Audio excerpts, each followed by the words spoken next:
ஆம்பளடி வீரண்டி என் கொட்டை பெருசிடி அப்படின்னு பெருமை பேசிக்கிட்டு இருக்கேன். ஆம்பளைங்களா உங்க வீரம் இவ்வளவுதானடா அப்படின்னு கேட்க வேண்டியது இருக்கு. என்னடா கமெண்ட் செக்ஷன் ஃபுல்லா இப்படி தொடர்ந்து இன்சல்ஸா நிறைஞ்சிருக்கீங்க. அவங்க என்ன கேட்டாங்க?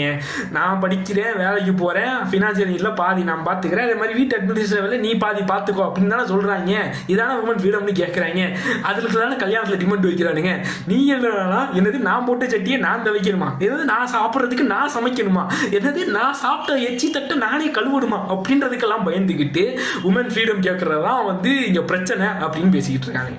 ஏண்டா இங்கே ஃப்ரீடம் இண்டிபெண்டன்ட்டுக்கான டிஃபரன்ஸை சொல்ல வேண்டியது. ஏன்னா தமிழில் சுதந்திரம் சொல்லிடுறாங்க, ஆனால் தன்னிச்சையாக செயல்படக்கூடிய பெண்கள் தான் இண்டிபெண்ட் சொல்லலாம். இந்த சொசைட்டி பெண்கள் இண்டிபெண்ட்டாக செயல்படுறதுக்கான ட்ரைனிங்கை சின்ன வயசுலேருந்தே கொடுத்து வீட்டு வேலைகள், சமைக்கிற வேலை, வீடு அட்மினிஸ்ட்ரேட் பண்ணுற வேலை எல்லாத்துலேயுமே அப்படியே ட்ரெயின் பண்ணிடுறாங்க. ஆனால் இந்த ஆண்கள் அவங்க லைஃப்குள்ளே வரும்பொழுது தான் அவங்களோட ஃப்ரீடமில் பிரச்சனை வருது. அவனுங்க இவங்க மேலே டிபெண்டாக இருக்கிறதுனால தான் இவங்களால ஃப்ரீடமாக இருக்க முடியல.